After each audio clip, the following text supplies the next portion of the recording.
O UFC Xangai nada mequetrefe, com boas lutas e uma lutaça no evento principal. Vem. Presta, filhas.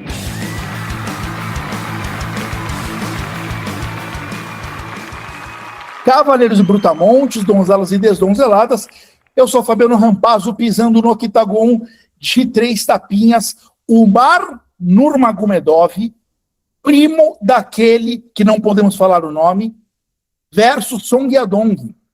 Se você é ligado apenas aos lutadores brasileiros, e a gente sabe que a maioria dos fãs de luta aqui, a maioria, não toda, a maioria, assim o é, você talvez não saiba o tamanho desta luta dentro do MMA. Estou falando aqui da nata deste esporte. Song Yadong de um lado, Umar Nurmagomedov do outro, num card principal, com luta principal, na China. E tem outras lutas boas nessa madrugada, hein?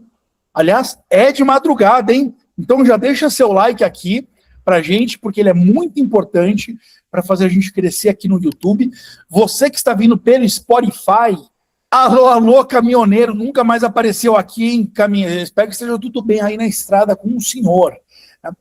Vai lá no YouTube, você que está pelo Spotify, dá um likezinho também, manda o link para outras galeras aí.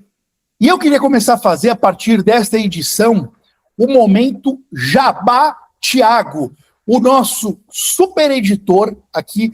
Neste momento, Thiagão, deixe, por favor, aqui no GC os seus contatos para quem quiser orçar um frilazinho com o Thiago, que é o cara que edita as nossas edições. Elas melhoraram. O Meloto fazia o teu melhor. Meloto aprende a dirigir com o carro andando. Meloto é crânio. Mas o Thiago é supimpa. O Thiago é outro nível. Nossas edições melhoraram e tem nome e sobrenome.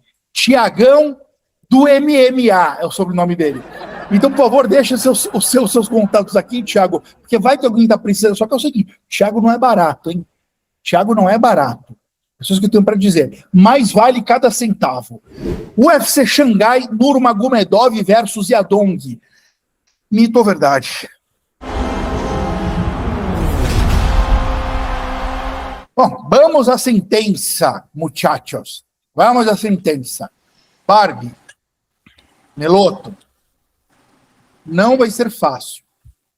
Mas o Umar Nurmagomedov vence Yadong neste sábado e tornar-se-á campeão dos galos num futuro próximo.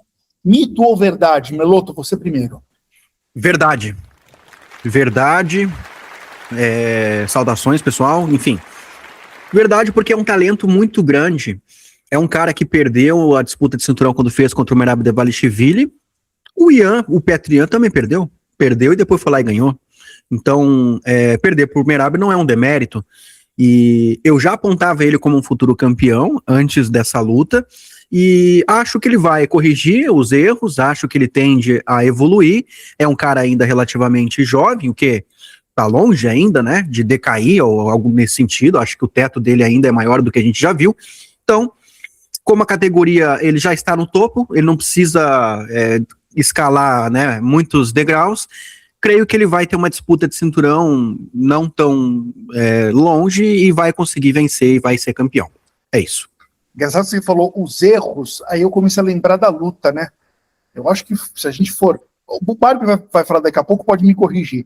Mas eu reduziria esse plural para o singular. E se a gente pode dizer que houve um erro ali, o erro foi o gás. Faltou gás ali. A única coisa que precisaria ajustar ali, porque ele estava vencendo o Merab na técnica, até o terceiro round. Barbie, vou repetir para você, hein? Não vai ser fácil, mas o Umar Nurmagomedov vence Yadong nesse sábado e torna-se-á campeão dos galos no futuro próximo. Mito ou verdade? Barbie, você quer fugir desse mito ou verdade? Por quê? Porque talvez você deu um spoiler, talvez não, vai dar um spoiler do seu palpite da luta principal, ou vai Corinthians e vão pra cima? Vai Corinthians, bicho. Inclusive, já vou dizer aqui que eu acho que é mito pelo simples motivo que você falou não vai ser fácil. Eu discordo, eu acho que vai ser fácil. Vocês vão ver a minha análise, vocês vão ver o que eu acredito. Mas acho que é um futuro campeão aqui. Eu não tenho certeza, porque o lance é um padrão que quando a gente fala do cardio ser um erro, claro, de fato, mas é um dos erros mais difíceis a você recuperar, né? Não é como se você tivesse fundamentos com isso, quando você usa o jab, a sua mão direita baixa. Isso é um erro, mas é um erro muito mais fácil de se consertar, porque existem tantos fatores que influenciam no cardio, sabe? Que para mim o lance é, o Umar, para mim, estava plenamente capacitado a fazer 5 rounds, mas estava enfrentando um cara que cobrou muito mais do cardio dele do que ele achava ser possível.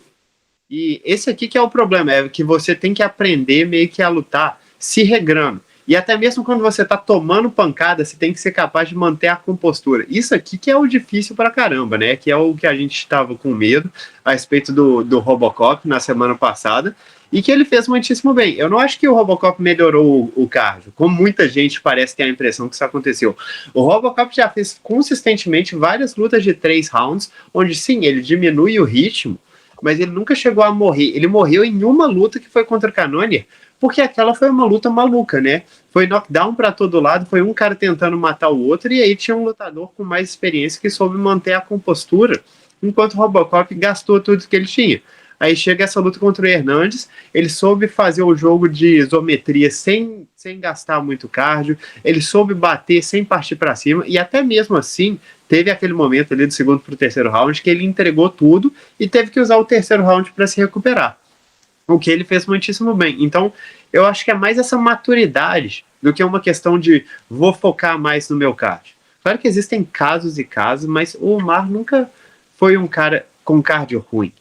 É só que a forma que a luta aconteceu é o Merab, bicho. Ele faz as pessoas cansarem mais do que elas cansam.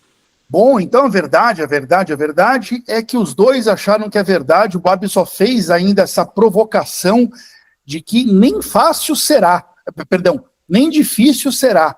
O Umar vai passar o carro em cima do Yadong e chegará na cinta, hein?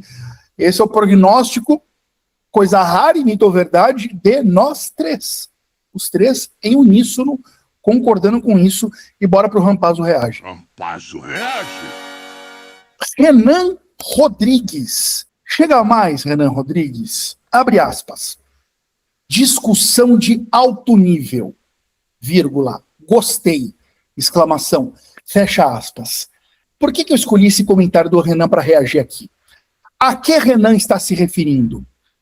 Há uma discussão que tivemos, eu e Barbie, no episódio passado, fundamentalmente sobre em que lugar que o legado que o Islam Makhachev construiu merece estar hoje no panteão, no ranking, no pódio do MMA. E aí a coisa se acalorou e foi para outros meandros.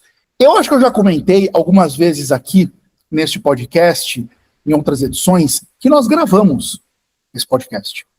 Ele não é ao vivo, ele é gravado. Um dia será ao vivo, mas ainda é gravado. E a gente poderia ter optado por tirar essa discussão da edição. Seria muito fácil fazer isso. E não escolhemos. Quando eu falo que Três Tapinhas é o melhor podcast de MMA do Brasil, não é uma hipérbole fantasiosa. Somos o melhor podcast de MMA do Brasil, dentre outras razões, por causa disso. Porque aqui tem verdade. Porque aqui a gente traz as nossas emoções sem filtro. Porque aqui a gente se permite discordar. E mesmo assim terminamos o dia nos amando. Eu amo esses dois aqui, eu amo o Barbie, amo o Meloto. Viraram meus amigos pessoais já. O que não impede, quem aí tem irmão ou irmã, quem nunca, cara, bateu boca, brigou com um irmão, discordou de um irmão ou de uma irmã, isso acontece, e vou mais longe, isso é saudável, isso tem que acontecer. E muitas vezes o papo sobre MMA, porque a gente leva MMA aqui, fica sério, às vezes fica sério. A nossa ideia não é fazer um podcast fanfarrão, com piadinha. com animosidades o tempo todo, ou melhor, evitando animosidades o tempo todo, é isso que eu quis dizer. Às vezes elas acontecem, e é para isso que estamos aqui. Grande Renan, obrigado por ter enxergado o ouro que este podcast traz para vocês. UFC Xangai, Nurmagomedov versus Yadong. Vamos agora decantar o card inteiro para vocês, não sem antes relembrar a nota de teto que eu havia dado para o evento passado, para o card do sábado passado, que foi Robocop versus Anthony Hernandes. Eu havia dado uma nota de teto máxima 3. O card não estava bom, sinto muito, dei 3. Contudo, o que o evento nos entregou? Na minha opinião, um baita evento. Nota final, 3. Nota do evento passado, 3. Precisa fazer uma planilha aqui um dia. Depois eu vou fazer uma planilha aqui um dia, no fim do ano, colocando as notas finais que cada evento levou para ver quais foram os melhores eventos, na minha opinião, né? Na maioria das vezes chanceladas pelo Barbie e pelo Meloto. E este evento agora, ou melhor dizendo, este card, uma coisa é o card, outra coisa é o evento. Este card agora, eu estou dando, Meloto Barbie, nota 4. Eu estou achando um card, fiquei em dúvida entre 4 e 5, 5 seria exagero, dei 4. Concordam comigo? Talvez eu esteja muito encantado com o que foi o evento passado, que eu realmente considerei um evento muito bom, mas não sei se eu concordo. Eu acho que eu até inverteria as notas se bobear. Eu daria 4 para da semana passada e 3 para essa. Lembrando que a gente tá falando do card. Sim, com toda certeza. É por isso que eu tô falando, talvez eu esteja realmente muito encantado com o que foi o evento, porque eu gostei muito do que ele foi, e tenha perdido a capacidade de analisar friamente o card, mas é porque esse card de agora, ele tem tanto lutador estreante, é uma coisa muito absurda, tem muitas lutas entre lutadores estreantes, não são caras nem irrelevantes no UFC, são caras que nunca pisaram lá. Mas começando pela luta principal, a gente tinha de um lado o Robocop contra o Anthony Hernandes versus o Umar Nurmagomedov e Song Yadong, que eu acho um lutaço. Essa luta tá puxando muito a nota. O Common Event com a Yan Xiaonan e a Denise Gomes, né, uma prospecta querendo passar o caminhão na frente de uma ex-desafiante ao cinturão número 4. Eu acho essas duas lutas bem maiores do que as duas lutas principais do evento passado. A minha nota 4 está calcada aí. Só não virou 5 pelo que você falou, que eu também concordo. Tem umas lutas de uns desconhecidos aqui, uma galera que ninguém nunca ouviu falar, que realmente deu uma brochada. Quer saber, eu acho incrível, eu acho que você tá certo mesmo, isso me convence, porque tem lutas entre top 5 aqui, né? Top 5 de mais de uma categoria lutando, inclusive. Tem os top 5 dos galos, top 5 das pesos palhas. Eu acho que você tá certo mesmo. Então estamos indo com nota 4 de corte.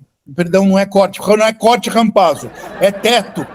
Precisa colocar lembrar o nome do inscrito que me ensinou isso. E eu vou colocar uma estatuinha dele aqui em cima da minha geladeira para eu nunca esquecer de chamar nota de teto. Nota de teto 4 para este evento. O máximo, se ele for espetacular, como foi o passado, que foi muito bom, vai ser 4. E aí, Meloto, que horas começa esse evento? Porque mais um horário daqueles desgraçados, hein? Que horas começa o evento e que horas começa a primeira luta? E já diga para mim, Melo, qual é a primeira luta? Pois é, esse evento começa às 4 horas da manhã, no horário de Brasília, né? Coitado de quem vai ter que acordar para assistir esse evento no horário que começa, ou seja, coitado de mim. E a primeira luta é entre o Meng Jin, chinês Meng Jin, que vem de uma derrota na estreia, né, Barbie? O chinês perdeu para o brasileiro José Souza, e ele vai enfrentar o canadense Ken Nelson, que vai fazer a estreia dele no UFC. Vem como campeão aí de um evento chamado FLA, F-L-A. E aí, Barbie, o que podemos esperar? Eu pra ser sincero, Meloto, eu meio que já me aposentei de assistir as lutas ao vivaço. Até porque eu trabalho muitas vezes no horário das lutas, mas então é aquela coisa que eu fecho todas as redes sociais. Não tenho spoiler nenhum. Assisto todas as lutas logo depois que elas acabam. É ótimo, que aí você pode pular todos os anúncios, pode pular toda aquela treta da Paramount de colocar 1 hora de anúncio entre uma luta e outra. Pulo tudo. Magnífico. Magnífico. Magnífico é em francês. Otimizou o tempo, né? Otimizou o tempo. Neste mundo de hoje, Meloto, meu amigo, tem-se que otimizar o tempo. Não, antes nós estávamos conversando sobre isso, inclusive, né? Nossa senhora, eu chego às vezes na luta principal, no horário de Brasília aqui, às vezes é muito de madrugada, né? Cara, tô naquela vibe já de acaba, pelo amor de Deus, quero dormir, sabe? Não consigo nem analisar direito, tem que ver de novo depois. Senhoras e senhores, Meloto é um senhor de 65 anos já. Bem isso, bem isso. Meloto já tá ali com o leitinho quente dele, com a granola, pensando, amanhã eu tenho que acordar e dar comida para os pássaros. Meloto. Enfim, falando sobre Cam Nelson e Mending tá vindo aí de derrota em uma luta que é engraçado porque ele é um cara enorme pra categoria, sabe? E você vê isso na forma que ele luta também, um cara que prioriza muito chutes baixos, gosta muito de joelhadas. E aí na última luta dele, ele lutou com um cara que era ainda maior do que ele, mas são dois biotipos muito atípicos, sabe? O adversário dele dessa vez, o Cam Nelson, também é um cara grande pra categoria, que lutou contra uma competição de nível extremamente baixo. Na verdade, a maior parte dos oponentes dele tem cartéis negativos, caras realmente muito fracos. Acho que enfrentou 2 adversários de cartel positivo e perdeu para um. Eu acho que aqui é uma diferença de experiência, uma diferença de nível de competição muito grande, porque apesar de eu não achar que o Mending seja um lutador de alto nível, talvez não seja um lutador a nível UFC, e essa luta aqui é uma luta a nível regional, né? Sejamos bem honestos, essa aqui é uma luta regional, senhoras e senhores. Mas eu acho que aqui eu dou um favoritismo bem tranquilo pro Mending. Acho que é o lutador mais técnico, acho que é o mais resistente entre os dois. Acho que o adversário vai tentar encurtar para trabalhar socos, mas não tem a melhor compostura, não tem os melhores fundamentos. Acredito que o chinês vai conseguir trabalhar seus chutes baixos, possivelmente conseguir um nocaute aí a longo prazo. Esse é o meu palpite. Pelo que eu vi, ele é o favorito nas casas de apostas. O chinês aí que me chama a atenção um dado dele, um número dele, 28 ou 26, um número muito pequeno aqui, mas tá entre 26 e 28 nocautes na carreira, aplicados. Pois é. Então. Já tem muitas lutas também, é uma carreira muito extensa que ele já teve, e é um nocauteador. 45 lutas, conseguiu 28 nocautes. Pois bem, e depois a gente vai ter Brasil, né, a Júlia Polastri, enfrentando a chinesa que veio badalada do One, né, ela foi campeã lá, foi uma das maiores campeãs da história do One Championship, a Jin Nan Xiong. Perdeu a estreia dela, né, perdeu para Angela Hill, acabou sendo superada aí, né, levou uma certa surra até em dados momentos, e a brasileira vem de derrota para Thalita Alencar, né, uma outra brasileira também. Favoritismo, pelo que eu vi nas casas de apostas, brasileira é bem favorito. O pessoal tá esperando que a chinesa vai perder a segunda vez no UFC. E aí, concorda? Meloto, eu concordo, você falou aí de uma certa surra que a Long tomou na primeira luta dela, ela tomou surra para 3 ali, sabe, e mostrou muita limitação também, que tipo, até tem mãos pesadas, tem uma capacidade atlética acima da média, mas só que para essa categoria, até que assim, ter mãos pesadas nessa categoria é um diferencial, mas não são mãos tão pesadas assim. Ela raramente conseguiu um nocaute ali no One. A maior parte das lutas dela foram para adesão e ela é uma boxeadora, sabe? É o plano A dela.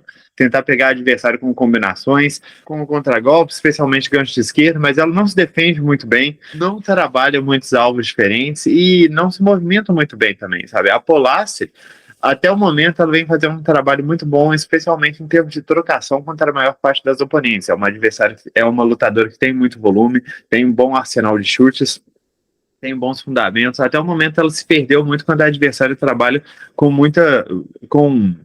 com wrestling em cima dela, né? A derrota dela para Thalita Alencar foi muito por conta disso. A derrota anterior dela também, mesma coisa, sabe? Uma adversária que estava consistentemente colocando ela para baixo. Essa aqui, para mim, é uma luta de trocação, ela deve se desenrolar nessa área. Se por acaso as coisas não estiverem dando certo, eu acho que a Polastri tem uma tendência maior a variar mais o jogo aqui. Eu acho que é uma luta que casa mais com a Long do que era o caso da Angela Hill, porque ela conseguindo impor um volume, conseguindo impor uma pressão, ela pode complicar um pouco a Polastri, que precisa muito dominar a luta, dominar a distância e colocar o seu ritmo em jogo. Mas eu acho também que tendo a maior variedade de armas, as armas mais longas, vai ser mais tranquilo para a Polastri fazer o que ela faz de melhor. Então acho que aqui, luta de trocação, imagino que cada uma vai ganhar um round, mas eu coloco a Polastri como favorita, acho que vai sair vencedora, tem mais armas, é mais completa, e até o momento, assim, a Long entrou no UFC meio que parecendo um pouco um saco de pancadas, é até interessante porque ela era super favorita para essa luta contra a Angela Hill, e tomou um super atraso numa área que, em teoria, é a área que ela domina. A chinesa, ela conquistou no One 8 vitórias valendo o cinturão pelo peso palha, né? Ela foi uma das grandes rivais lá da Angela Lee. Chegaram a fazer uma trilogia, ela ficou no 2-1. Assim, fez história lá na Ásia, e eu me pergunto até que ponto a idade dela, que agora ela já tá com 38 anos, talvez já tá pesando também. A gente vê problemas técnicos, mas de repente, tu citou aí a movimentação, né? Não sei se a idade já pode estar influenciando em algumas coisas. Então, é isso aí. Mas é isso, a Júlia Polastri agora tá enfrentando uma ex-campeã da LFA, né? A Júlia Polastri também tem ali as suas qualificações no currículo. E depois mais um brasileiro, né, Barbie? O Hector Santiago. Eu confesso que eu não conheço ele, acho que, deixa eu ver, confirmar aqui, obviamente, né? Tá fazendo a estreia dele no evento, vem de 2 vitórias, fico alerta que ele perdeu a antepenúltima luta, perdeu em 2025, finalizado no Thunder Fight, ou seja, é uma contratação que chama atenção, porque não é alguém que tá chegando no UFC embalado por muitas vitórias, mas também não vai enfrentar, acredito, uma oposição de nível tão alto, né? Você me corrige aí. Vai enfrentar o Lawrence Lowy, que é um neozelandês que já estreou no UFC, pelo que eu vi, lutou no Road to UFC também, que foi um celeiro de atletas asiáticos. Vem de vitória, Barbie. No UFC venceu o Sula Grambo, por decisão dividida. O que podemos esperar? Favoritismo aqui, né? Eu já vou dar de cara. Não está com o brasileiro. O brasileiro é uma zebra considerável aí nas casas. Eu acho que faz sentido que ele seja uma zebra considerável. Eu já vou dizer que aqui essa é uma outra luta de nível extremamente regional. Eu acho a proposta do Road to UFC uma coisa muito legal, mas é inegável que os atletas que vêm do Road to UFC são caras de nível bem baixo, em comparação com caras que vêm de outras contratações, né? Até mesmo o Dana White com Tender Series traz atletas de maior nível, e olha que eu critico esse formato demais, vocês sabem disso.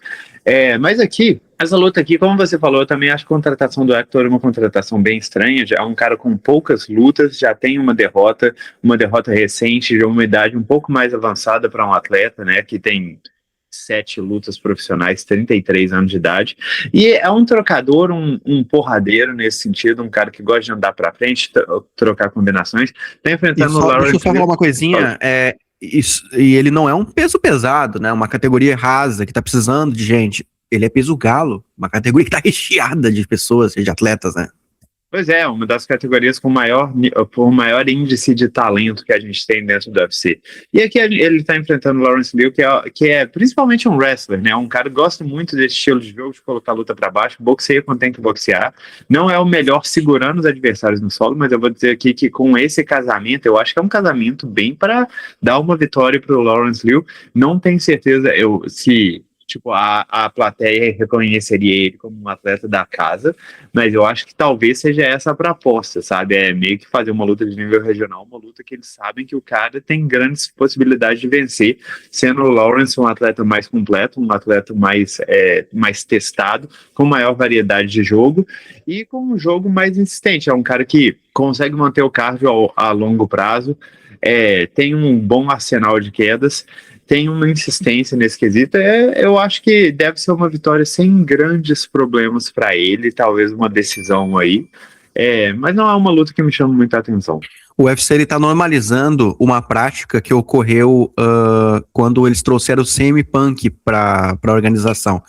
Vocês lembram que quando o CM Punk, né, aquele astro do WWE, que eles queriam, né, transformar, o novo Brock Lesnar, né, vai chegar no UFC, vai trazer uma audiência gigantesca e tal, e eles, para a estreia do CM Punk, eles contrataram 2 novos lutadores, um que era o Michael Gall, que veio de um evento de fundo de quintal aí, e eles queriam que o Michael Gall fosse o adversário do CM Punk, mas para promover o Mike Gall, chamaram um estreante, que era o Mike Jackson, que nunca tinha lutado MMA, não tinha nenhuma luta na carreira.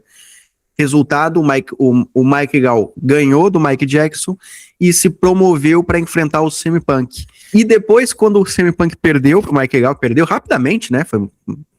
O Mike Gall não era tudo isso, nunca foi. Colocaram o Mike Jackson para lutar contra o CM Punk e o CM Punk ainda perdeu para o Mike Jackson. Então é uma prática que a gente está vendo agora constantemente. A gente viu no último final de semana o Anthony Went, que, beleza, tem talento, deu pra ver, mas, cara, olha quem era o adversário dele, né? Chamaram um estreante pra ele conseguir ganhar a luta e mostrar alguma coisa. Olha o nível daquele estreante, né, Barbito? Viu, né? Nossa senhora. Mas é isso, foi uma luta feita para ele vencer, e eu vou até discordar um pouquinho de você, Meloto, porque, pelo menos quando eles fizeram essa ideia do Mickey Gall, enfrentando o Michael Jackson ali, Michael Jackson mesmo, a ideia era que se o CM Punk perdesse aquela luta, eles pelo menos teriam um atleta de talento ali, porque o Mickey Gall, mesmo que ele não fosse um cara com muitas lutas, ele era um cara que apresentava potencial. E assim, eu tenho muitas críticas ao Mickey Gall, eu acho ele um lutador de nível extremamente mediano, mas ele se manteve no UFC, sabe? Ele ganhou várias lutas na organização. Então não tem como falar que, tipo, era um qualquer. O UFC tava meio que tipo, se o CM Punk perder essa luta, pelo menos a gente tem o que fazer com esse cara, porque ele já mostra um certo talento. Nessa altura do campeonato, mesmo, a gente tá falando dessa luta do Lawrence Liu, maluco, esse cara não vai para lugar nenhum, e o adversário dele também não vai para lugar nenhum. É meio que desimportante quem venceu, os dois são muito Mas bravos. Esse é o meu ponto, o problema não era o Mike Gall, o problema é o Mike Jackson na jogada. Você precisa que o Mike Gall vença uma luta, de repente, né? Eles queriam que o Mike Gall vencesse para se promover um pouco mais. E aí você traz um cara que não tem experiência nenhuma, entendeu? O Mike Gall é como se fosse... O Mike Jackson é como se fosse o adversário do Anthony Wentz, que agora é como se fosse o Hector Santiago. O Hector Santiago está sendo contratado para fazer que uma leva de lutadores de nível baixo vença. Vai ter um outro exemplo disso, e é uma coisa que a gente criticou na semana passada, que é o cara que ganhou a luta dele no Contender Series de uma forma muito incrível, pediu uma luta na velocidade da luz, recebeu a chance, e aí tá lutando contra um estreante. Então é aquela coisa de por que você tá fazendo a luta no Contender Series se você vai lutar contra outro estreante quando você entra no evento? Não faz o menor sentido. Por que o estreante que você está enfrentando não fez a luta no Contender Series? Qual que é o sentido de você lutar no Contender Series se o UFC ainda assim está contratando, ao mesmo tempo que ele está contratando os atletas do Contender, ele está contratando outros atletas a nível regional? Eu não entendo. Eu realmente não entendo. O contrato não é melhor. O Road to UFC ainda por cima nivela isso ainda mais por baixo. Você traz a galera do Road to UFC que tem um nível baixo, que você sabe que eles vão perder no UFC para os lutadores atuais, mas você acaba trazendo uma galera ainda pior para que essa galera do Road to UFC se mantenha. É isso que está acontecendo agora. Vamos continuar falando do card aqui, que vai ter mais coisa. Vai ter mais exemplo disso, né? Nossa senhora. Tá. Então vamos lá, né? o seu palpite, pelo que eu vi, ficou com o Lawrence Louis, que é realmente bem compreensível. Bom, depois a gente vai ter o Jack Jenkins, que daí já é uma luta entre dois caras um pouco mais de nível mais alto, enfrentando o Sean Woodson. E olha só como a régua tá baixa, né? A gente elogiando essa luta. Mas é uma luta mais interessante, né, Barbie? Convenhamos. Jack Jenkins contra Sean Woodson. O que podemos esperar? Eu acho que você também foi um pouco malvado com essa luta. Eu acho essa uma luta bem bacana. É uma luta bem casada, é uma luta de dois atletas que normalmente são atletas do espetáculo. Sean Woodson sendo aquela anomalia, né? Um gigante para a categoria. Um cara de altura e envergadura surreais, que nem parece uma pessoa de verdade. E que, assim, ainda assim, ele luta com alto volume, ele tem um bom poder de nocaute e é um cara que estranhamente gosta muito da curta distância, né? Gosta muito de trabalhar combinações, uppercuts, golpes no corpo. E o Jack Jenkins, do outro lado, boxeador, varia o jogo também com quedas, mas um cara que gosta bastante do gancho de esquerda dele. Teve alguns resultados aí não muito favorecidos para ele no UFC, teve uns azares, se lesionou na luta. Eu acho que foi na última luta dele que ele quebrou o braço, se eu não me engano. Posso estar enganado. Mas um lutador de ação, um cara bem ativo, com muita pressão. Foi contra o chefe Mariscal, Barbie. O Jack Jenkins quebrou o braço contra o chefe Mariscal, pelo que eu lembro. Foi uma lesão que ele tomou. Ele deu 6 trapinhas. E vale considerar aqui, tá? Realmente, você falou bem. Essa é uma luta que tem lutadores... Bom, o Jack Jenkins venceu o Jamel Emmers, que no sábado passado nocauteou o Leandro Douglas. O Sean Woodson venceu o Charlie Jordan. Então são caras realmente de um nível assim, bem acima das lutas anteriores. Sim, com certeza. O Sean Woodson venceu o Youssef Zalal também, sabe? O Sean Woodson, na última luta, estava disputando uma vaga no top 15. Ele acabou por perder, mas definitivamente é um nível muito acima essa luta. E essa, como eu estava falando, é uma luta bem interessante. Eu acho que seria interessante também para o Jack Jenkins de utilizar uma abordagem mais mesclando as quedas com a trocação, porque é muito complicado lidar com o Woodson trocando. É muito complicado mesmo. Você tem que ter um boxe muito apurado e um tempo de entrada e saída muito bacana. E mesmo com tudo isso, você ainda está lidando com um cara que trabalha com um volume muito grande, numa distância muito fora da realidade. É difícil até você se preparar para um lutador como esse. Por esse motivo, o meu palpite vai ficar com o Sean Woodson, que até o momento se mostrou muito consistente contra lutadores fora do top 15. Ele tem um teto, é um teto que eu realmente não sei se ele vai conseguir passar em algum momento na carreira dele, mas é um lutador muito forte, é um trocador muito bom. E acho que aqui vai conseguir, eventualmente, inclusive, um nocaute em cima do Jack Jenkins. Não imagino que vai ser uma luta fácil, mas acho que ele vai construir esse nocaute aos poucos, sobrepujando o adversário com maior volume, com golpes no corpo, com chutes baixos, até o nocaute aparecer. Perfeito. E é isso aí, as casas de apostas concordam com você. O Sean Woodson favorito um bom favorito, né? Pagando 1,66 aí. E depois a gente vai ter China contra Itália. Olha só, um italiano no UFC, o Francesco Nuzzi, acho que é assim que se fala. Ele que vai estrear no evento, vem do Cage Warriors, ele veio de uma luta contra o Manuel Silva, o brasileiro Manuel Silva, acabou que rolou um no contest lá, mas tá vindo até não tem uma sequência grande de vitórias, porque ele perdeu na antepenúltima luta, perdeu na PFL, ó. Mas é isso, vai enfrentar o chinês Long Xiao, que também não vem numa sequência boa, esse sim não vem numa sequência boa, né? 3 derrotas nas últimas 4 lutas. Bom, e aí, Barbie, o que tu acha aí? Cara, essa aí é mais uma dessas lutas que a gente estava falando, que é uma contratação feita para o atleta regional vencer a luta. É até engraçado, né? Porque a derrota do Xiaolong na última luta pro Cody Garbrandt foi aquela luta que, assim, ele perdeu 2 pontos por golpes ilegais e ainda assim eu achei que ele deveria ter saído com a decisão, sabe? Eu não pontuei nenhum round da luta pro Cody Garbrandt.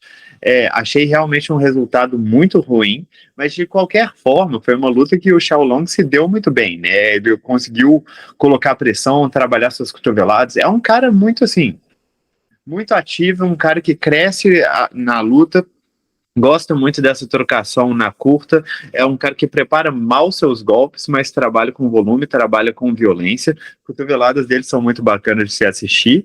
Eu gosto de ver ele lutando. Gostaria que se mantesse dentro do UFC, mas é um cara que não tem um QI de luta extremamente alto.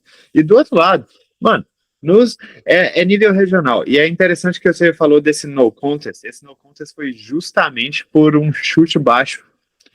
Um chute baixo e legal. Então você tá colocando o cara que tá vindo de um no contest desse contra o adversário que acabou de perder uma luta exatamente pela mesma falta, sabe?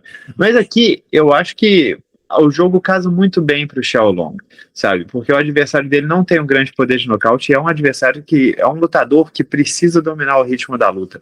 Gosta de lutar andando para frente, não tem melhor movimentação de cabeça, não tem a melhor defesa. Eu acho que ele vai se meter numa trocação mais franca com o cara, o Xiaolong no caso, o Xiaolong tendo mais poder de nocaute, mais habilidades como trocador, e sendo um melhor atleta. Eu realmente acho um casamento de jogo terrível pro italiano e imagino uma vitória tranquila do Xiaolong. Perfeito, então. E depois a gente vai ter o Rei Tsuruya enfrentando o Kevin Borjas. Bom, japonês bem favorito, vem de vitória, né? Vem de uma vitória sobre o... Só confirmar aqui o nome dele, o Luiz Guruli. Antes perdeu para o Joshua Van, mas Joshua Van atual campeão. Mas ainda é um japonês que a gente tem bastante expectativa, né, Barbie? Só que vai enfrentar o Kevin Borjas aí que, bom, pelo menos na última luta, surpreendeu vencendo o André Mascote. Favoritismo bem grande para o japonês. O que tu acha?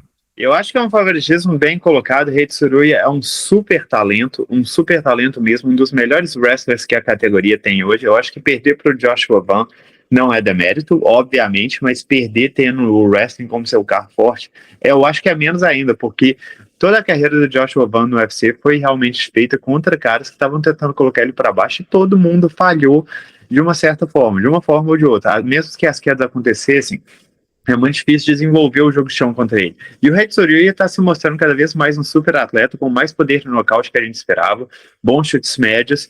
Na última luta dele contra o Guruli, que ele conseguiu uma finalização lindíssima depois de trabalhar o wrestling de uma forma pouco antes vista, né? Que ele tentou colocar o adversário para baixo e se colocar até numa posição de desvantagem para completar a pegada nas costas. Foi realmente muito lindo de se ver. E do outro lado tem o Kevin Borjas, como você falou, tá vindo de uma vitória muito surpreendente em cima do André Mascote, numa luta que ele utilizou muito jab, a movimentação, trabalhando combinações esporádicas para pontuar em cima do adversário que, na minha opinião, se a luta ficasse muito da média para curta distância, a gente veria uma vantagem técnica ali do Mascote. Então o Kevin Borjas foi muito estratégico, evitou esse tipo de coisa. É um lutador que tem um bom poder de nocaute para a categoria, um bom boxeador, mas eu acho que aqui o casamento de jogo não é muito bom para ele, sabe? Eu acho que definitivamente ele está enfrentando no Rei Tsuruya um adversário mais atlético, que mesmo que não seja um trocador tão bom quanto ele, se movimente tão bem, ele tem uma vantagem tão absurda em termos de wrestling e grappling, que eu acho que a trocação, o Borjas vai até se complicar nesse quesito, porque ele vai ter o tempo todo essa preocupação, esse receio muito grande de ter que lidar com o grappling do adversário. Então eu imagino o Rei Tsuruya eventualmente conseguindo colocar a luta para baixo, conseguindo trabalhar efetivamente lá e saindo vitorioso ao longo no decorrer da luta, que seja por decisão, que seja por uma finalização que aconteça, e eu vejo vitória do Rei Tsuruya. Muito bem, e falando no André Mascote, ele também tá no card, vai fazer a luta seguinte enfrentando o Rei Tsuruya, entre os caras do Road to UFC, é um dos bons talentos que o programa revelou, né? E o adversário do Mascote também vem desse programa. O que podemos esperar do Nansrai Batbayar, Barbie? É uma luta difícil pro André Mascote também? Ou ele deve voltar ao caminho das vitórias? Cara, eu acho o Mascote favorito para essa luta. O meu palpite tá indo nele. Isso dito, é uma luta difícil.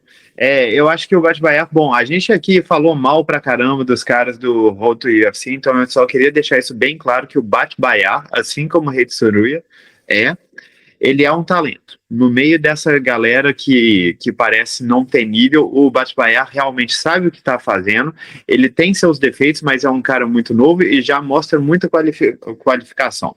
É um bom wrestler, é um bom boxeador, tem poder de nocaute para a categoria, inclusive as lutas dele no Road to UFC, ele conseguiu definição em todas. Ele tem um nocaute, cara, que é mal, sabe? É mal mesmo, que ele tava tentando quedar o adversário, aí ele conseguiu meio que levantar a perna do adversário, o adversário se apoiando na grade, tava com uma perna no solo, aí colocou uma das mãos, ficando assim meio de lado, e o Batbayar aproveitou essa posição para descer uma joelhada nele. O cara provavelmente achou que a joelhada seria legal, porque ele nem se preocupou com aquilo, mas um dos nocautes mais horripilantes que eu vi. E tipo assim, é um cara que tem seus defeitos, sabe? Ele começa sempre as combinações dele com a mão de trás, baixando a guarda da mão de frente. Você vê que os fundamentos de boxe dele não são os melhores, mas é um atleta muito bom, é um cara muito decente tecnicamente em todas as áreas para um cara tão novo. O mascote, eu acho que ele vence porque ele é muito bom fundamentalmente. Eu acho que é aqui que vai ser a grande diferença, sabe? Porque o Batbayar tentando colocar a luta para baixo, eu acho que ele vai se complicar, porque eu não vejo ele com melhor wrestling do que o mascote, e colocando a luta para baixo também não vejo ele conseguindo controlar ali a posição. Acho que o mascote é o melhor grappler entre os dois. Em termos de trocação, mesmo que o mascote talvez seja um pouco mais lento, eu acho que ele é fundamentalmente mais correto, tem uma melhor guarda, se defende melhor, sabe os melhores momentos de atacar e é melhor com chutes. O meu palpite vai ficar com o mascote, mas essa aqui é uma ótima luta, sabe? E esse cara, o Batbayar, mesmo perdendo, eu acho que ele ainda vai fazer barulho na categoria. É uma ótima contratação. A gente que falou um pouquinho mal do Road to UFC, agora a gente vai elogiar um pouquinho, né? Porque revelaram alguns nomes também interessantes. Curiosidade, tá? O Batbayar aí, ele perdeu, a única derrota que ele tem na carreira é pro Tumbe Nemberel, aquele também, outro mongol, né, os dois atletas da Mongólia, que veio do Road to UFC também, agora no UFC tá com 2 vitórias seguidas, e tu falou de uma performance absurda, né, que o Batbayar teve. O Tumbe Nemberel também teve uma finalização, né, que na verdade ele deu uma surra de 1 minuto, assim, foi uma das maiores surras que eu já vi, no Peter Danezoe, no Road to UFC essa luta. Quem quiser pesquisar aí, pesquisa, porque vale a pena. Foi um massacre também, durou 1 minuto, mas foi muito legal de ver. Então, alguns atletas aí, o Road to UFC foi aquela do Mata-Leão, quando o cara ainda estava de pé? Foi uma coisa absurda, assim, ele deu knockdown, se eu não me engano, aí depois pegou o cara pelo pescoço, e aí o cara apagou em pé, aí ele só jogou, assim, o corpo, foi assustador. Pra quem nunca viu luta, é melhor não começar por essa. Vai se traumatizar. Maravilha, maravilha, Barbie. Chegamos então no card principal, que vejam só, o card principal começa às 7 da manhã. Tá? Então, isso aí é para aquelas pessoas saudáveis, que acordam às 4 da manhã para ir correr. É um evento para o fã de luta saudável.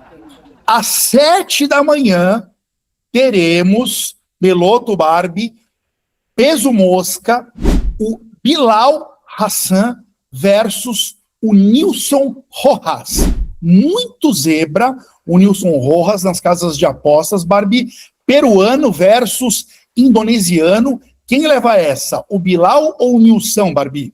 Essa luta entre o Bilal Hassan e o Nilson Rojas é uma dessas coisas que a gente já falou. Mesma coisa que aconteceu na semana passada, que o cara ganha a luta no Contender Series de uma forma espetacular e fala, quero lutar para ontem.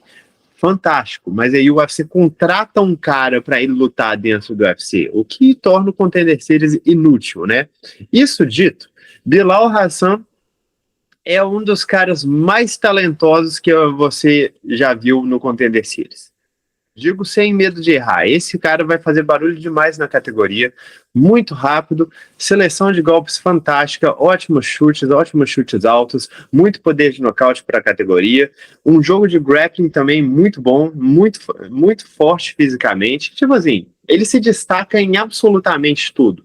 é um senhor lutador que vai chegar muitíssimo longe. E aí eles contrataram um cara para apanhar para ele, que é o Nilson Rojas. Eu diria até que não deixe o cartel invicto do Nilson Rojas te enganar, porque mesmo que ele seja um atleta de alguma qualidade, ele enfrentou quase todos os adversários dele tendo cartéis negativos, sabe? O único que não tinha, se eu não me engano, foi o último, que era um cara com 4 lutas profissionais, que tinha vencido todas.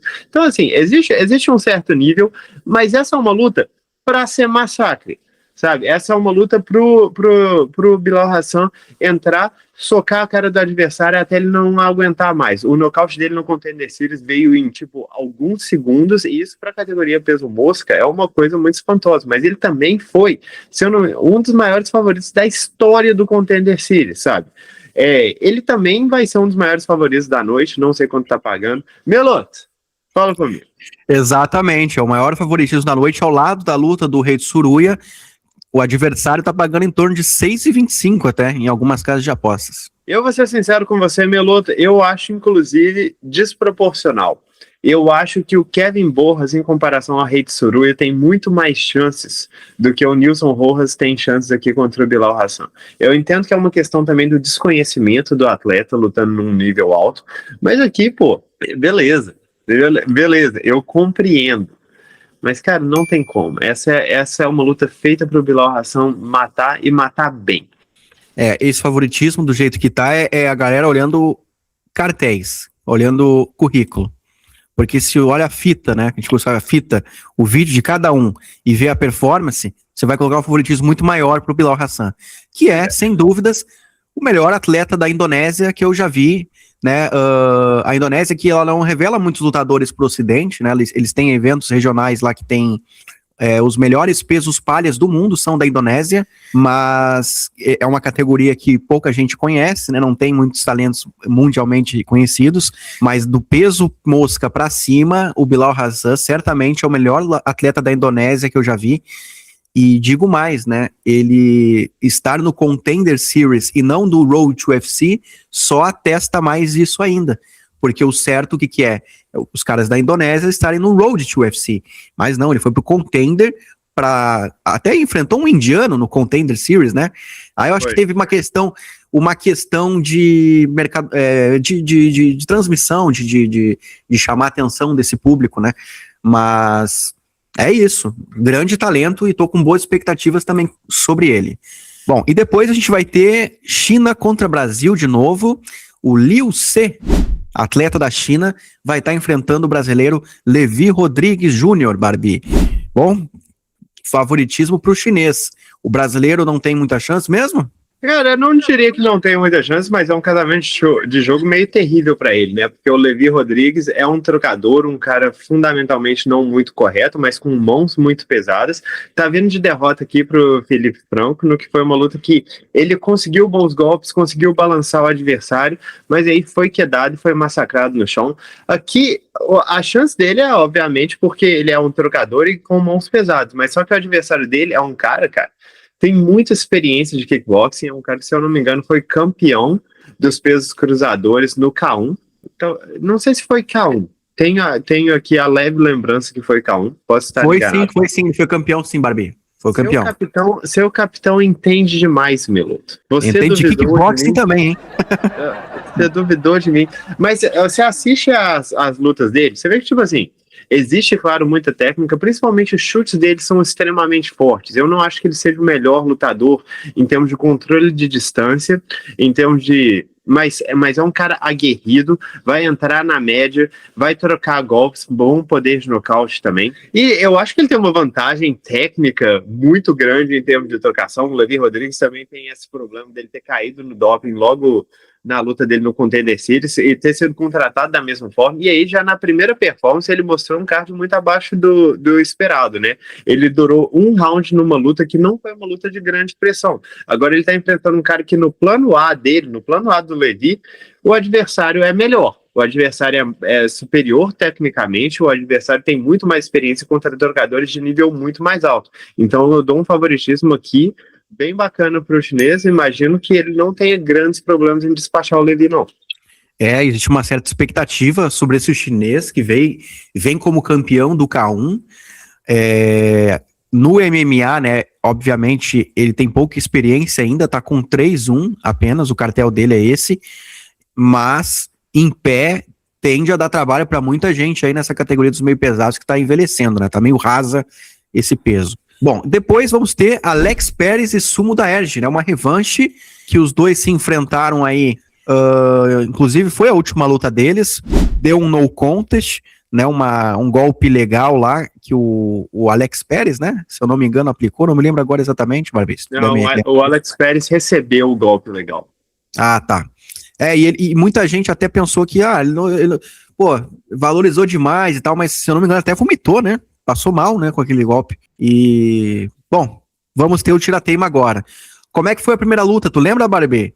Pra gente ter uma noção aí de como que vai ser a segunda, o que tu espera pra segunda? Eu espero mais ou menos o que foi da primeira luta, porque, tipo, foi uma luta parelha até ela deixar de ser. O primeiro round foi mais contestado, com o Alex Perez conseguindo encurtar a distância, conseguindo trabalhar algumas combinações daquele jeito dele, né? Que é um cara que encurta meio que pra causar dano. Ele encurta para trabalhar 4, 5 golpes e tentar uma queda. E o Sumo Daerge sendo um cara muito alto, muito longo, tentando manter a distância, tentando criar ângulos para trabalhar ganchos de esquerda, chutes. E aí, a partir do fim do primeiro round, início do segundo, o Sumo Daerge começou a se destacar ali, né? Começou a conseguir trabalhar sua trocação muito bem, machucou bastante o Alex Perez em vários momentos. Se eu não me engano, deu até knockdown. Mas, tipo assim, acertou o golpe legal e foi um super golpe legal. Como eu já digo aqui, eu nunca culpo a vítima.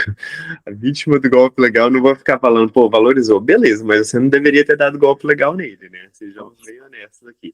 E eu acho que, mas o lance pra mim é que essa primeira luta pra mim tirou muitas dúvidas, porque o Sumo Daerge estava enfrentando um cara de um nível muito superior aos que ele vinha enfrentando anteriormente. Existia muita dúvida se ele conseguiria manter o nível, principalmente em termos de defesa de quedas, porque ele vinha fazendo um trabalho muito bacana no clinch contra vários oponentes, trabalhando as cotoveladas e conseguindo se manter em pé. Ele sempre teve problemas aqui com o grappling e esse tipo de coisa não estava aparecendo demais. E ele conseguiu se portar muitíssimo bem contra o Alex Perez.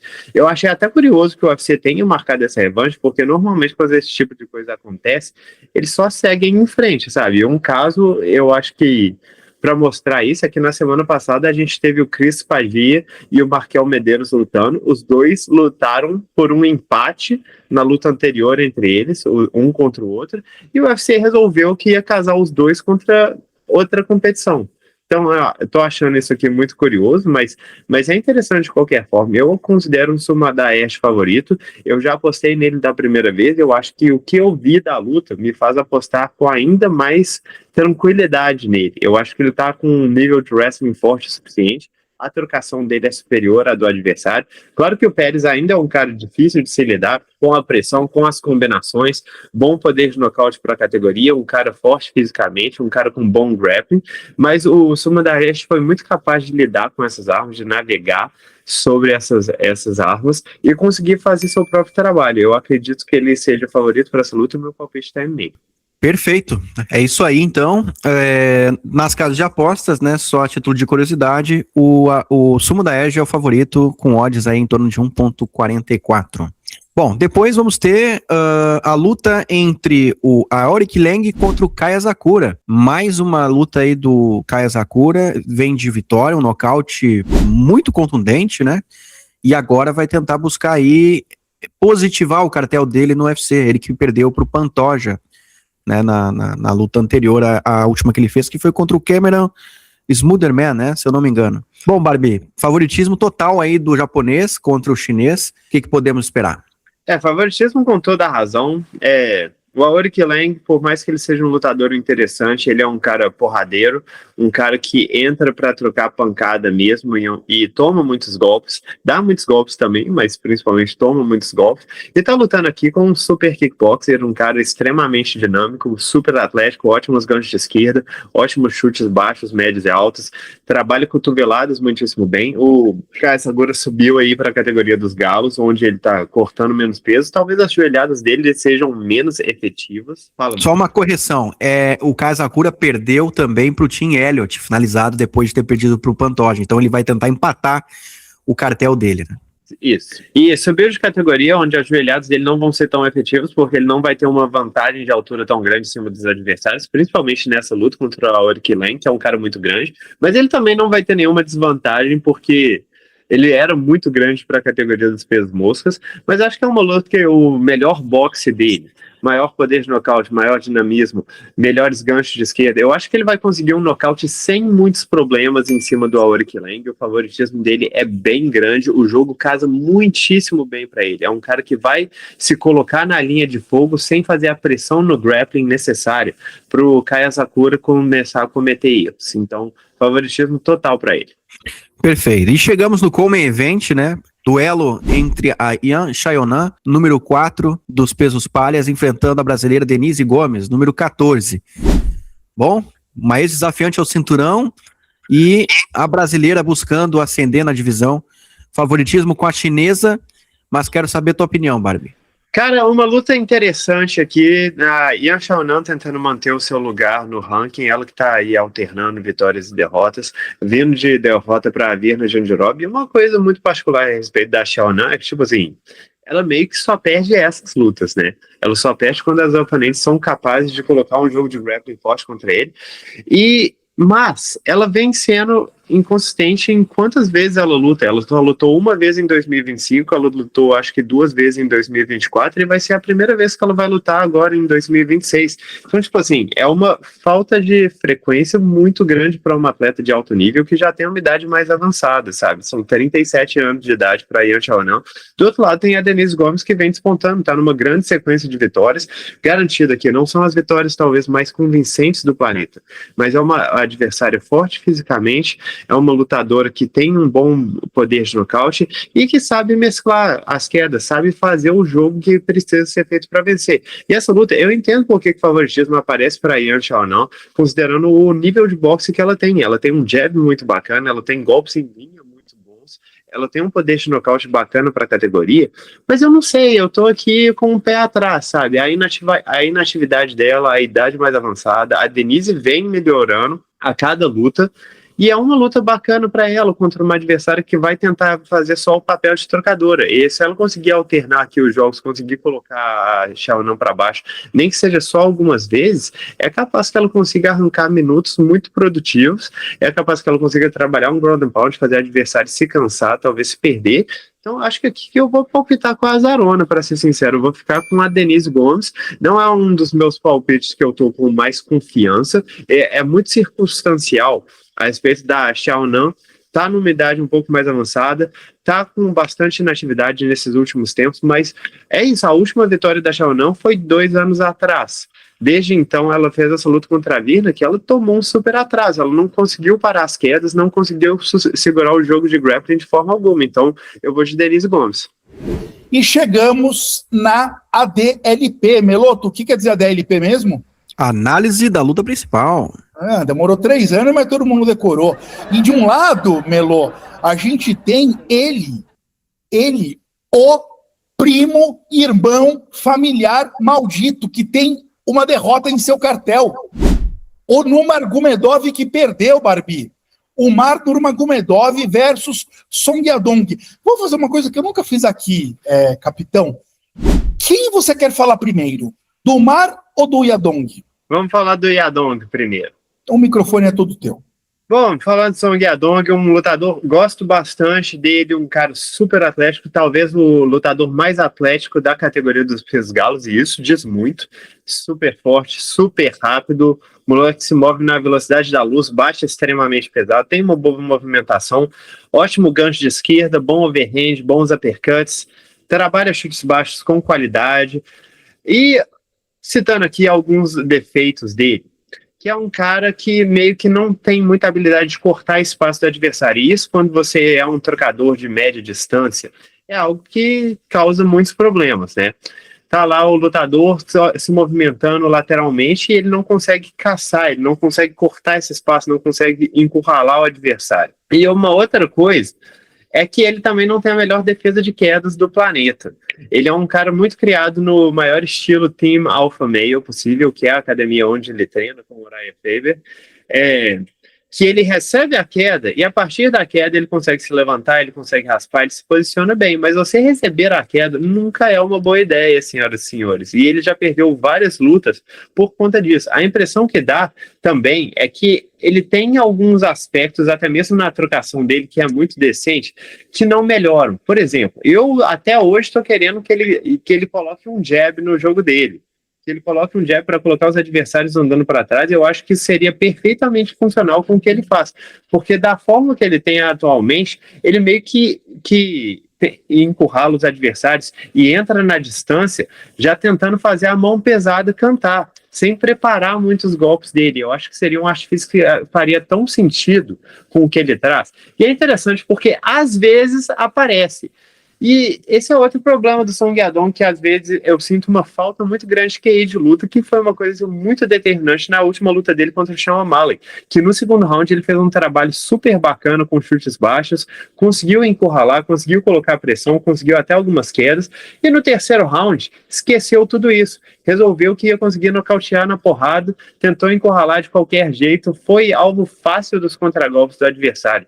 Então eu tenho muita frustração com o Song Yadong por conta dessas coisas também, porque ele melhorou em muitos aspectos, mas tem várias coisas simples que poderiam fazer o jogo dele muito mais redondo, que ele parece recusar a melhorar. A luta dele com o Ian também é extremamente frustrante. Claro que o Ian é um dos melhores lutadores que já passou por essa categoria, mas a impressão que dava era, se você tivesse colocado um jab ali, teria feito a sua vida tão mais fácil. Pode ser que ele até perdesse também, mas teria feito a vida dele muito mais fácil. Então eu acho que isso aqui é o que define Song Yadong, um cara super atlético, super talentoso em todas as áreas, está vindo aí de uma super finalização em cima do Davidson Figueiredo, uma guilhotina que apareceu exatamente do nada. Bom boxeador, bom, forte fisicamente, bom wrestler, bom grappler, mas não consegue dar aquele passo que faria ele ser um dos tops da categoria. Esse é o Song Yadong. Excelente, Barbie, excelente, ótimo lutador, o Song Yadong mesmo. O que será que... Tô curioso para saber a tua análise, mas antes dela tem o Umar Nurmagomedov. Como eu falei, né, o único membro do clã que leva o sobrenome Nurmagomedov, que já perdeu uma vez na vida. Depois disso, ele se recuperou, vem de 2 boas vitórias. E como que você acha, Barbie, que o Umar vai entrar para impor o seu jogo de quedas em cima desse lutador Song Yadong, que você acabou de escrever para a gente, que pode ter ali alguns antídotos para o russo? Então, primeiramente, explique um pouco melhor quais são as armas e as valências nessa altura da carreira do Umar Nurmagomedov. Com toda certeza, eu só queria fazer uma pequena correção, porque o Umar, na verdade, não é o único membro do clã Nurmagomedov que tem derrotas, é só porque na hora de contabilizar isso, eles convenientemente tiram os caras que não são tão bem sucedidos, como por exemplo o Abubakar. Mas definitivamente um clã. Eu só estou me pautando, Barbie, porque eles fazem aquelas contas lá dos 103 vitórias versus 2 derrotas. E essas 2 derrotas seriam as do Islam Makhachev para o Adriano Martins e a do Umar Nurmagomedov para o Merab Dvalishvili. Então seria, pelo menos nesse núcleo duro em que a academia se refere e propagandeia, né? Eu acho que aí é uma questão meio parecida com o que a Fighting Nerds fazia, que era tipo assim, na hora de contar, eles só deixavam os 4 caras principais, sendo que tinham outros atletas que competiam lá, que já tinham algumas derrotas. Mas enfim, ainda assim é uma família estupidamente prodigiosa, com alguns dos melhores lutadores que a gente já viu nas categorias mais leves em toda a história do MMA. E o Umar é interessante para mim, porque mesmo que ele tenha uma derrota, para mim, se bobear, ele é o mais talentoso entre todos eles. Porque, cara, uma bala em termos de trocação, capaz de boxear das 2 bases, capaz de utilizar o jab muito bem das 2 bases, chuta muitíssimo bem, uma perna super solta, se movimenta muito bem, uma habilidade de quedas fora do normal, como todos os outros do clã. Eu acho que o que se destaca nele é mais essa questão da trocação, que é uma coisa que nem todo mundo vai ter, mas uma habilidade de quedas muito fora do normal para a categoria, para o MMA, em geral. Super grappling, pega as costas muitíssimo bem, domina a partir de lá. Também é um cara super habilidoso defensivamente. Uma coisa que eu acho interessante no Umar é que se você pega ele em comparação com, por exemplo, o Usman no Magomedov e o Khabib no Magomedov, a impressão que dá é que o Umar é um pouco mais frágil do que eles, em termos que ele sente os golpes. Não quer dizer, ele nunca foi nocauteado, claro, mas ele já tomou alguns knockdowns. E se você vê as lutas mais duras que o Khabib teve, que o Usman teve, eles tomaram golpes e fingiram que não aconteceu, sabe? Estavam enfrentando caras que pegam muito pesado e fingiram, ó, não, tá tudo bem. Nada que você faz aqui pode me afetar. É impossível. Então é interessante para mim, porque eu não acho que o Umar seja queixinho de forma alguma, mas ele é um ser humano mais normal em comparação com esses dois, pelo menos em termos de resistência. Uma coisa que aconteceu com o Umar mais recentemente, que eu não estou muito satisfeito, é que eu tenho a impressão que ele começou a priorizar mais o wrestling, o controle posicional, sendo que é uma coisa que, mesmo que ele faça muitíssimo bem, ele não consegue causar dano ele não consegue ser muito efetivo. Ele, em geral, é um cara que pega a posição muito bem, ele controla o adversário muitíssimo bem, ele passa a guarda, pega as costas, mas não consegue trabalhar o ground and pound, o que torna as lutas dele menos apelativas do que eram antes, porque, por exemplo, antes da disputa de cinturão contra o Merab, eu achava as lutas dele imperdíveis, porque era sempre um espetáculo, não só em termos de técnica, mas também um ótimo lutador de MMA, mesclando a trocação com as quedas e sendo capaz de lutar em todas essas áreas. Agora eu acho que ele está sendo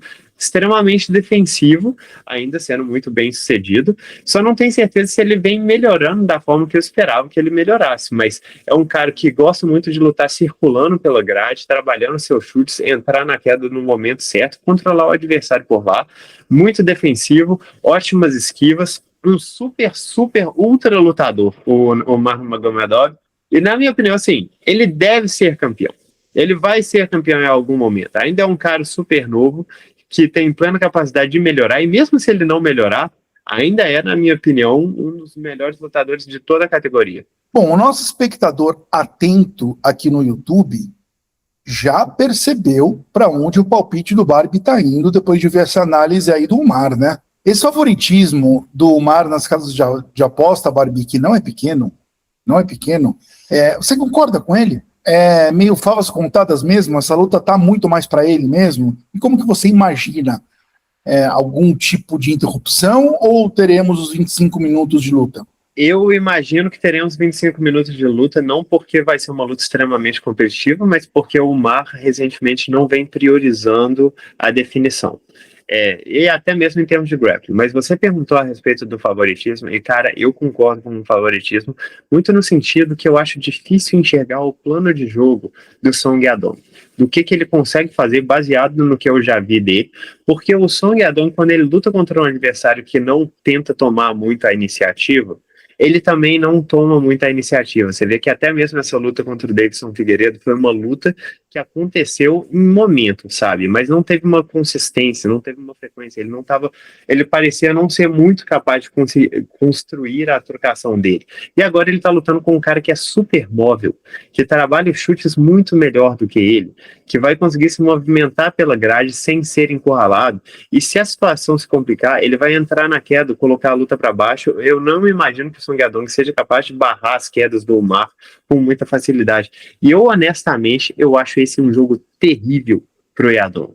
Terrível. Eu acho que aqui a luta que mais me remete é a luta que ele fez contra o Kyler Phillips, obviamente num nível muito mais baixo, mas o Kyler Phillips, cara, meteu o jab pesado na cara do Yadong, se movimentou, chutou perna, chutou cabeça, chutou corpo, e o Yadong pareceu extremamente frustrado com esse tipo de coisa. E aqui a gente tem o Umar que faz esse jogo, ou uma coisa muito similar, num nível 40 vezes mais alto. Eu acho que até mesmo se o Yadong se entrasse e fosse subitamente capaz de encurralar o Umar e forçar uma trocação mais da média para curta, essa luta começaria a ficar competitiva a partir dali. E eu não tenho nem certeza se ele consegue fazer isso, sabe? Então eu acho muito difícil realmente acreditar nas chances do Yadong, porque, beleza, mão pesada, capacidade de finalização, como eu falei, um cara super atlético, forte, rápido, muito técnico também, mas está enfrentando um jogo que extremamente complicado de se lidar para qualquer um, mas para o caso dele, com as brechas que ele tem no jogo, com a forma que os adversários anteriores venceram o Eadon, se torna ainda mais complicado ver ele saindo vitorioso dessa luta. Eu acho que fora um senhor uppercut que entre ali, é difícil enxergar uma estratégia que ele consiga fazer consistentemente ao longo de 5 rounds para pontuar em cima do Umar. Eu vejo o Umar saindo vitorioso por larga margem. Não tenho certeza se vai ser uma luta das melhores, assim, para assistir mesmo, mas acho que vai ser uma performance bem dominante do Umar. Rapaz, eu vou te falar que eu penso exatamente como você, enxergo essa luta caminhando exatamente desse jeito, e ouvindo você falar com tanta tranquilidade, me dá até vontade de fazer aquelas coisas que eu faço 2 vezes por ano, que é colocar um dinheirinho que eu não deveria colocar numa luta, numa aposta esportiva. Vou mais longe, hein? O dinheirinho que eu não deveria colocar, não na vitória do Umar, mas a vitória do Umar por pontos. E aí, Meloto, você apoia a minha loucura do ano? Não acho loucura. Acho bem compreensível, talvez até faça o mesmo. E fico um elogio ao UFC por colocar uma luta dura para um atleta da casa, né? Isso não é tão comum assim. Poderiam botar qualquer bagrezinho lá para o Yadong Song ganhar, já que é o chinês, mas não, botaram ele contra um desafio grande. Isso não é comum. Bom, alguém confere aí rapidinho quanto está pagando. Eu sei que a vitória do Umar não está pagando grande coisa, mas quanto está pagando a vitória do Umar por decisão? Só pela curiosidade. Meloto, decisão, a gente quer saber. Em tempo real aqui, lembrando a nossa audiência que este programa ainda não é ao vivo. Um dia será, né, Barbie? Um dia será. Um dia será. Ainda não é ao vivo. Então, essa odd que o Meloto vai passar daqui 9 segundos é uma odd de terça-feira à tarde, quando estamos gravando esse programa. Nesse momento, a odd está em torno de 1,88. O Umar Nurmagomedov por decisão em uma casa de aposta conhecida aí, que eu não vou fazer propaganda. É uma odd bacana. Se eu coloco 10 mil reais, eu ganho 8.800 reais. É isso. Você está pensando em colocar 10 mil reais? Claro que não. Senhores, mandem aí seus melhores links de casas de ajuda para viciados em apostas. Não. Só pensando aqui, ai, vamos seguir com essa bagaça aqui. Nossa, sai de mim, Satanás. E bora pro campo minado.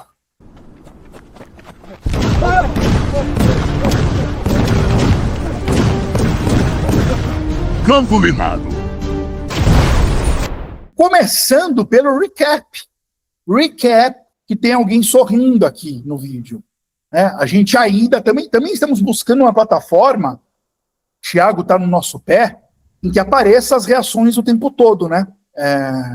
De novo, somos o melhor podcast de MMA do Brasil e o mais amador. Isso eu nunca neguei. Mas eu estou vendo alguém sorrindo aqui. Por quê, né?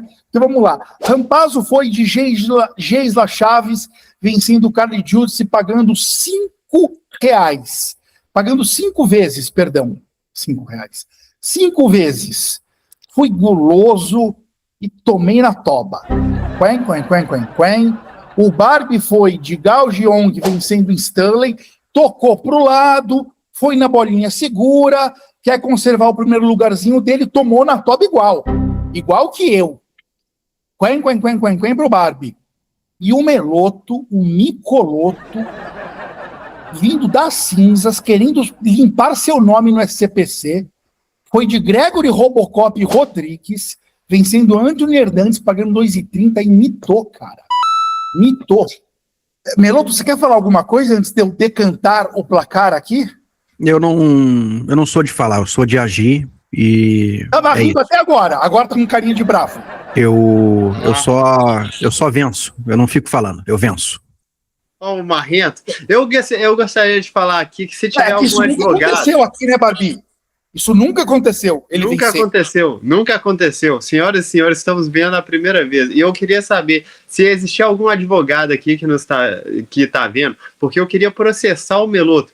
Porque esse cão safado aqui, o cara pega o meu palpite e usa no campo minado. Até aí, tudo bem. Mas na hora do palpitão, ele vai contra mim E aí a gente vai no errado. Mas ele acerta sozinho. A gente aqui em grupo, a gente foi no errado porque o Meloto votou contra o palpite dele no campo minado. Esse malandro aqui. Ó, eu não tenho nada você com também, rapaz. Você fica esperto. Não, eu não tenho nada com isso, porque eu sempre achei que ia dar Antônio Hernandes mesmo. Para mim foi uma surpresa, uma surpresaça. Se o Barbie está de um lado, eu estou de outro, sempre.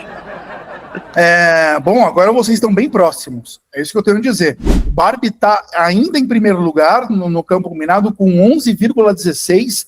Peguem as calculadoras. Peguem as calculadoras. Barbie com 11,16.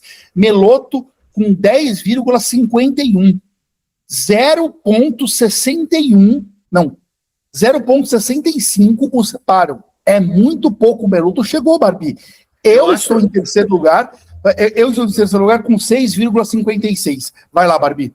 Não, para ser sincero, é só que eu acho uma coisa impressionante que o Meloto foi capaz de fazer, mas eu acho ainda mais real, talvez que eu nunca tinha parado para pensar o tamanho que era a minha vantagem. Porque eu realmente acho impressionante o tanto que o Meloto acertou nas últimas semanas, e ele acertou odds boas, sabe? Ele estava apostando em azarões, estavam pagando 2, estavam pagando 3, às vezes estavam pagando mais.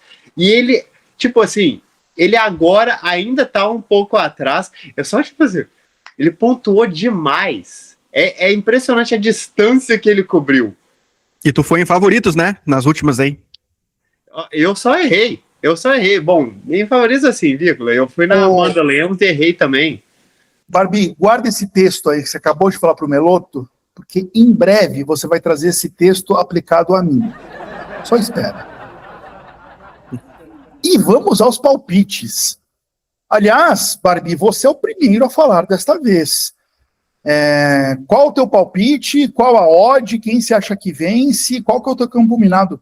Tô indo de Xiaolong pagando 1,53. Tem que vencer, bicho. Não tô acreditando mais nisso. Eu vou no favorito, ele perde. Eu vou no azarão, ele perde. O Micoloto passou pra mim. Não é possível esse negócio, não.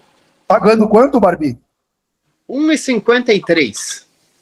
Bom, eu sou o segundo.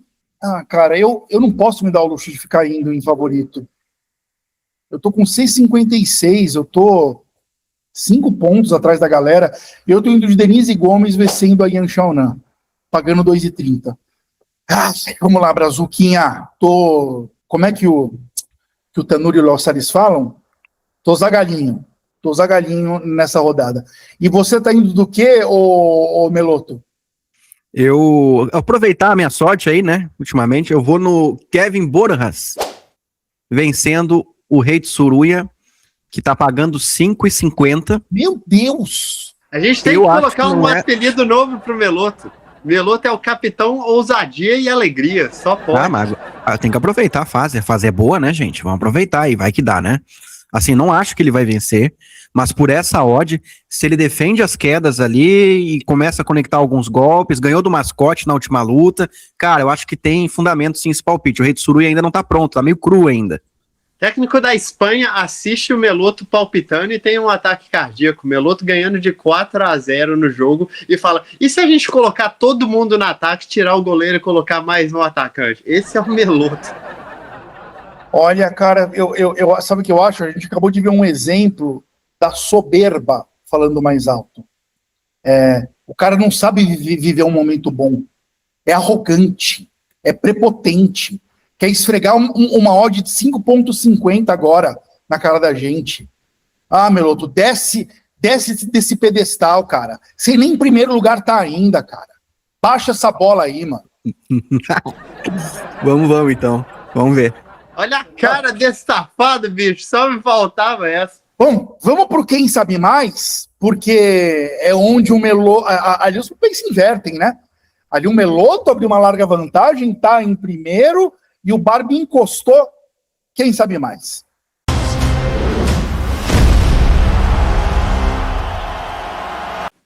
Dando o placar aqui do Quem Sabe Mais, o Meloto está em primeiro, com 34 pontos, e o Barbie logo atrás, com 32. 2 pontos o separam. É mais uma edição de Quem Sabe Mais, em que o Barbie pode virar. Vamos ver se acontece, porque ele teve 3 chances já e não virou. Vamos ver se nessa ele vira, ou se o Meloto dispara, ou se continua nessa meiuca aí de novo, né? Como sempre, quem está na frente escolhe primeiro. Meloto, vai lá. Lutador A ou lutador B? Lutador B. Você quer o B. E aí você quer de 1 a 5 o quê? 5. Vem de 4 vitórias seguidas. De 1 a 4, Meloto. 4. Tem 26 anos. 3. Eu sei.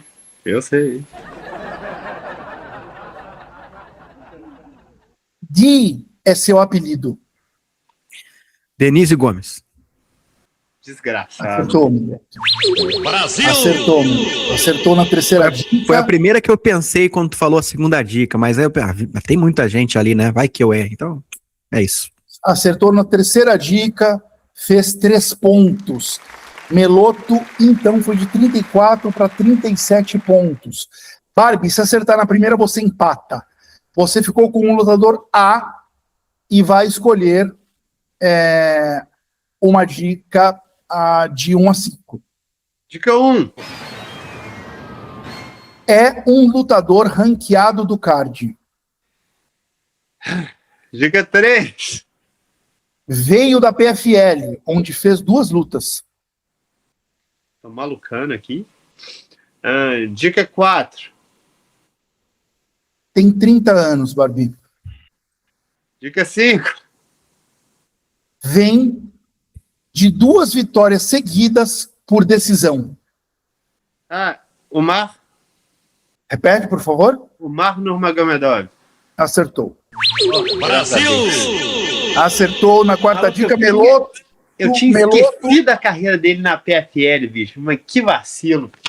Meloto abre 1 ponto a mais do que estava. A Barbie fez 2 pontos, foi para 34, Meloto com 37. Quem fizer 50 pontos primeiro leva. Sorte, vagabundo, mas eu tô logo atrás de você. Dá sorte o que é, rapaz? Eu sou sempre o primeiro a falar, com mais lutador ali pra ter que adivinhar. Sempre tem um a menos pra adivinhar e erra ainda, faz menos ponto que eu. E aí? Ó, Esfregou na cara mesmo, hein? entregou na cara mesmo, hein? O cara ainda vem com essa. Bora empacotar esta edição de 3 tapinhas com o tapinha de despedida que começa com você, Barbie. Chega mais, qual é o teu tapinha de despedida, capitão? Bom, senhoras e senhores, meu tapinha de despedida vai na cara do UFC, porque dessa vez, a gente teve aqui a comissão lançando o salário dos lutadores, lançou pra gente. E aí a gente descobriu várias coisas. Bom, novamente, o que acontece nesses casos é sempre a mesma coisa. Eles vão lançar os valores e aí vai ter uma multidão de gente que vai falar, mas o UFC paga tantos valores por fora, o UFC sempre paga um bônus a mais, um bônus discreto. É irrelevante para mim, ok? Porque se você está pagando, e até porque eu imagino que isso seja mais para lutadores que fazem grandes coisas pelo card, ou que fazem grandes coisas pelo evento, mas se você está pagando declaradamente 12 mil para a maior parte dos seus lutadores, isso é intolerável. É até engraçado porque recentemente teve entrevista de um dos maiores wrestlers da história, o Jordan Burroughs, que tava falando, eu pensei em ir pro MMA porque tem aqueles pagamentos gigantes, e eu fiquei pensando, pô, imagina esse cara entrando no UFC e recebendo salário de 12 mil, e mais 12 mil se ele vencer, porque, cara, são tantos lutadores que competiram no card passado que estavam recebendo esse valor, sabe, o Márcio Barbosa recebeu esse valor, o Lerian Douglas, que perdeu, né, o Lerian perdeu, então ele só recebeu 12 mil.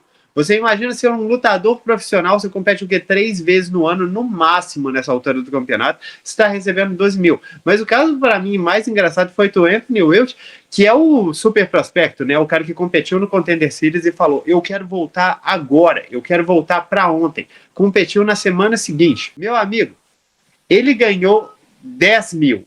Ele ganhou 10 mil e mais 10 mil por conta da vitória, mas ainda assim, são 10 mil. Senhoras e senhores, vocês ser a maior organização do mundo e tá pagando essa mixaria para os lutadores que sejam estreantes. Isso aqui é um absurdo, galera. E é impressionante que, assim, esse é o motivo que o produto tá tão ruim nesse sentido, né?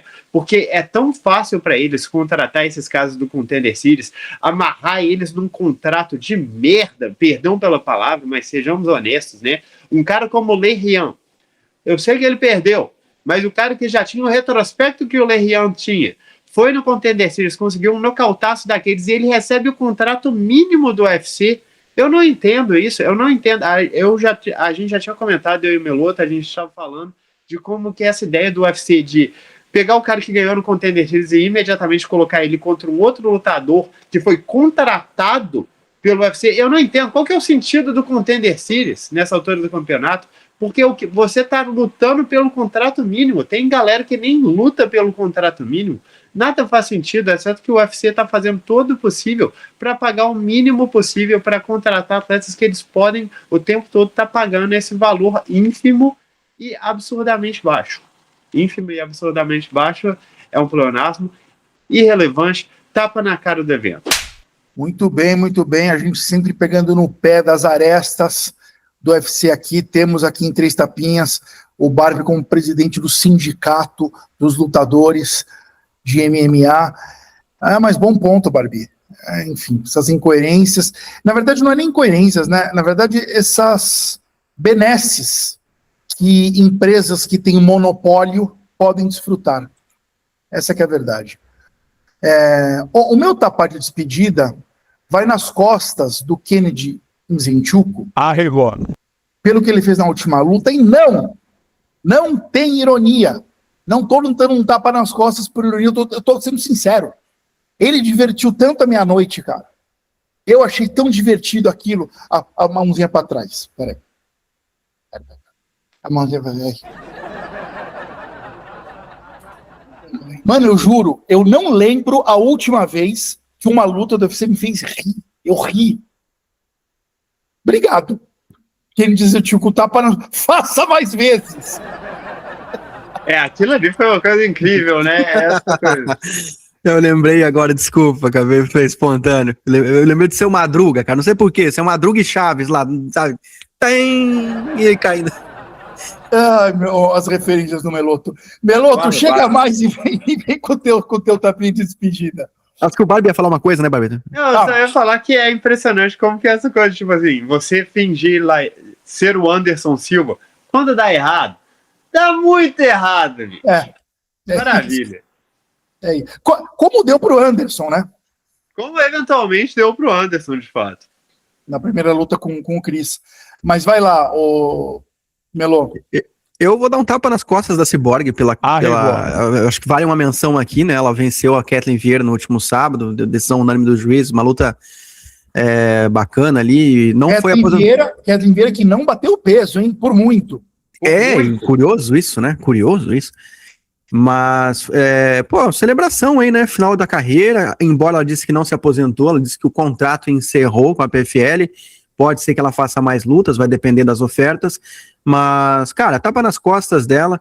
Eu acompanho o MMA, comecei a ver ao vivo os eventos desde 2005 e eu só fui me interessar em MMA feminino em 2009, 4 anos depois, por causa da Cyborg. E ali, logo de cara, eu vi, né? Nossa senhora, que destruidora, que avassaladora, né? Passava o carro nas adversárias. Lembrava um pouco até em alguns aspectos o Vanderlei Silva, né, aquela trocação franca e forte, e foi, né, muito, me cativou ali a continuar acompanhando, gostei muito dela e comecei a me interessar mais por MMA feminino por causa dela. E passou mais de 20 anos, ela ainda tá lutando, tá se apresentando bem, vencendo lutadoras de bom nível, né, na categoria dela ali, é o que tem disponível. Aí agora foi a Kathleen do peso galo, né, mas era top 5. Então, assim, que carreira, cara, que carreira.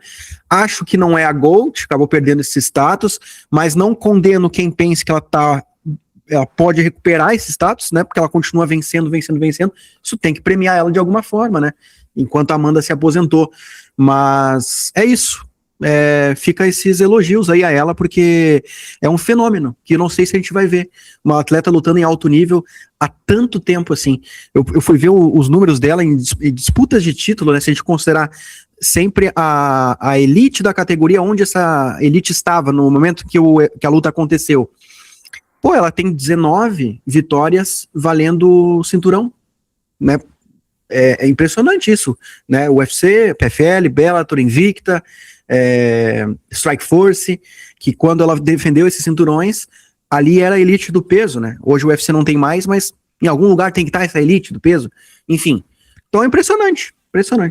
A carreira da Cyborg é impressionante, ela como lutadora é realmente impressionante. A gente tem aí, acho que uma comparação que dá para fazer no MMA feminino, é como se a gente tivesse, fazendo uma analogia com o futebol, o Pelé e o Messi jogando ao mesmo tempo, contemporâneos de era. Sabe, um no time jogando contra o outro, assim.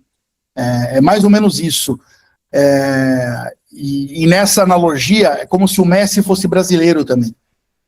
O Messi brasileiro e o Pelé e o Messi jogando ao mesmo tempo. O suprassumo do Brasil no MMA está no MMA feminino. É impressionante, assim. A Gold e a Vice é do Brasil, e isso é uma coisa impressionante. Cavalheiros e Brutamontes, donzelas e desdonzeladas, até quinta-feira que vem estaremos aqui. Um beijo. Presta, filhas.